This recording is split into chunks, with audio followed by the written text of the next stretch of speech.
আসসালামু আলাইকুম, সবাই কেমন আছেন? আশা করছি সবাই ভালো আছেন। তো কিছু কিছু ঘটনা আসলে আমরা মানে খুব স্বাভাবিকভাবেই নিয়ে নিই যে, যেমন ধরেন এই যে অগ্নিকাণ্ডগুলো ঘটে, অতীতেও যেরকম ঘটছে এখনও ঘটতেছে, ভবিষ্যতেও ঘটতেই থাকবে। এর কারণ কি? এতে কিন্তু অনেক জানমালের ক্ষতি হয়। আগে দেখতাম গ্রামের বাড়িতে আগুনটা বেশি লাগতো, কারণ গ্রামের মধ্যে মানুষ খড়কুটা পুড়িয়ে রান্না বান্না করতো বা অসচেতনতার কারণে আগুনটা লাগতো। কিন্তু এখন ইদানিং শহরগুলোতে কেমন জানি এই অগ্নিকাণ্ডটা বেশি।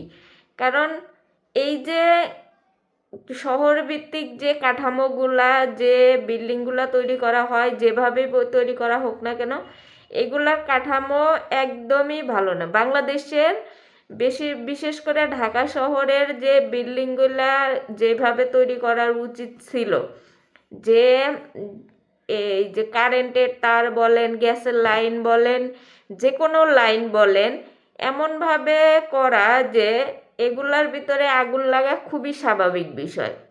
এখন আগুন লাগেটা কিভাবে? বেশিরভাগ ক্ষেত্রেই এই যে গ্যাসের লাইন, সিলিন্ডার, এগুলার জন্য আগুনটা লাগে।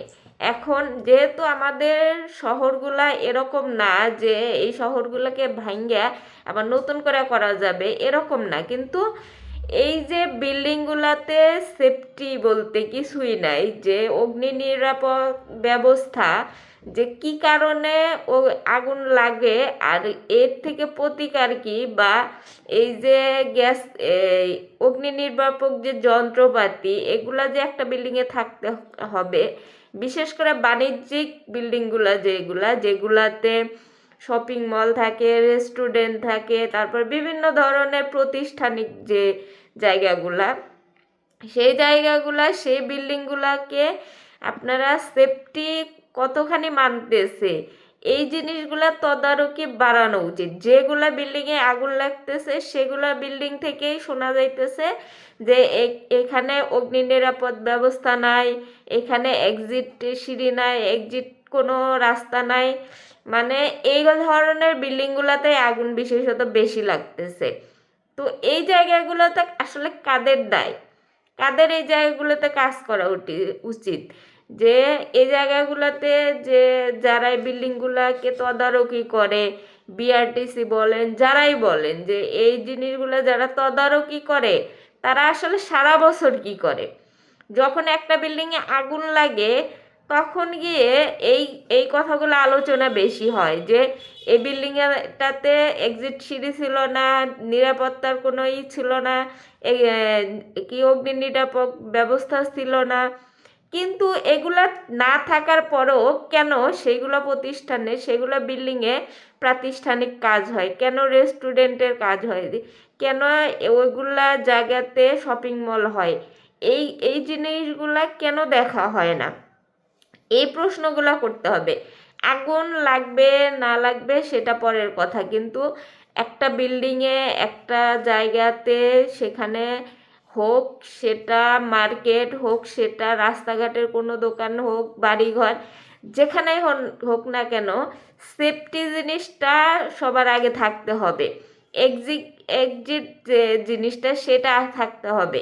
মানুষের নিরাপত্তার জন্য এগুলো আলাদা আলাদা বিভাগ আছে সরকারি পর্যায়ে। প্রত্যেকটা বাংলাদেশের যে যতগুলা প্রবলেমস হয়, প্রত্যেকটারই আলাদা আলাদা বিভাগ আছে, আলাদা আলাদা প্রশাসন আছে। তারা আলাদা আলাদাভাবে গিয়ে সেই জায়গাগুলোতে কাজ করবে। কিন্তু তাদের জায়গা থেকে কাজ কখন হয়? যখন একটা ঘটনা চরম পর্যায়ে চলে যায় তখন গিয়ে কাজ হয়। তার আগে এই কাজগুলো কেউ করতে চায় না। ধরেন এখন আগুন লাগছে, আগুন লাগার পর থেকে সব কিছু মানে, যেমন ধরেন একটা ঘটনা বলি, সেটা হচ্ছে তাজনিন ফ্যাশনে যখন আগুন লাগছিল গার্মেন্টস সেক্টরে, তারপরে কিন্তু প্রত্যেকটা গার্মেন্টস ফ্যাক্টরিতেই এই আগুন নির্বাপক ব্যবস্থা বাধ্যতামূলক করা হয়েছে, এবং প্রত্যেকটা জায়গাতে আগুন নির্বাপক ব্যবস্থা রাখা হয়েছে। সেটা একটা বড় ধরনের দুর্ঘটনার পরে। কিন্তু কেন আগে এই জিনিসগুলোকে তদারকি করা হয় নাই? এই যে তাজনিন ফ্যাশনের যে আগুনগুলা লাগছিল, তার আগে কেন এই ব্যবস্থাগুলা দিকে তদারকি বেশি করে করা হয় নাই? তারপর যখন রানা প্লাজায় যে ধসের ঘটনা ঘটে, সেই সেই সময়ের পরে কিন্তু এই অগ্নি নিরাপক বা একটা বিল্ডিংয়ের কাঠামো এগুলা বিষয়ে অনেক কথা হয়েছিল। এই যে বড় বড় দুর্ঘটনার পরে গিয়ে এটার বিষয়ে কথা বলা এবং সেটার বিষয়ে মানে সেটা নিয়ে কাজ করা, এই জিনিসগুলো বাংলাদেশে খুবই এক ধরনের স্বাভাবিক হয়ে গেছে, যে বড় কোনো দুর্ঘটনা না ঘটা পর্যন্ত কোনো ধরনের কোনো কার্যকরত কোনো পদক্ষেপই নিতে দেখা যায় না, যে একটা ঘটনা ঘটবে তারপরে গিয়ে কার্যগত ব্যবস্থা নেওয়া হবে।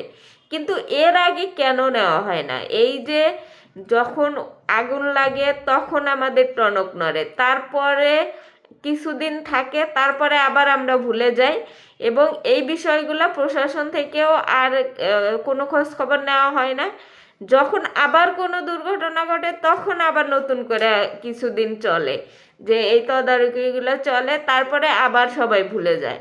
মানে যাদেরকে এই কাজের জন্যই রাখা হয়েছে তারা এই কাজগুলা নিয়মিত করবে, কারণ তাদের কাজই এটা। তারা এটা না কইরা তারা যখন কোনো দুর্ঘটনা ঘটে তারপরে গিয়ে বিল্ডিংয়ে বিল্ডিংয়ে চেক করে যে অগ্নি নিরাপক সরঞ্জাম আছে কিনা, বিল্ডিং ঠিক আছে কিনা, বিল্ডিং ভূমিকম্পে কোনো ঝুঁকি আছে কিনা, এরকম এগুলা কাজের জন্য তো আলাদা লোক আছে, তারা কেন সেই কাজগুলো করতেছে না? এবং তাদের কেন শুধুমাত্র এই দুর্ঘটনা ঘটার পরে গিয়ে পদক্ষেপ নিতে হয়? তার আগে কেন তারা এইটা নিয়ে কাজ করে না? এই এই দিকগুলা কেন সাধারণ মানুষ এই যে সরকারের থেকে কি চায়, এই যে এত ট্যাক্স দেয়, এত কিছু সরকার জনগণের টাকা দিয়ে এত কিছু করে, এই এই সামান্য এইগুলা জিনিসই তো চায় মানুষ, যে আমরা আমাদের যে দৈনন্দিন জীবনের যে নিরাপত্তা, যে আমাদের যেটা সুবিধা একটা নাগরিকের প্রাপ্ত, রাষ্ট্র থেকে প্রাপ্ত যে সুবিধা, এই সুবিধাগুলা যথাযথভাবে রাষ্ট্র থেকে প্রদান করবে আর সাধারণ মানুষ সেগুলাকে পালন করার চেষ্টা করবে।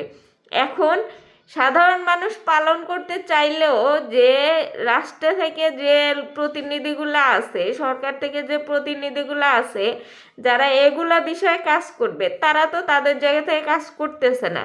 তো সে জায়গায় জনগণ আশা ছেড়ে দিয়ে জনগণও কথা বলা বন্ধ করে দেয়।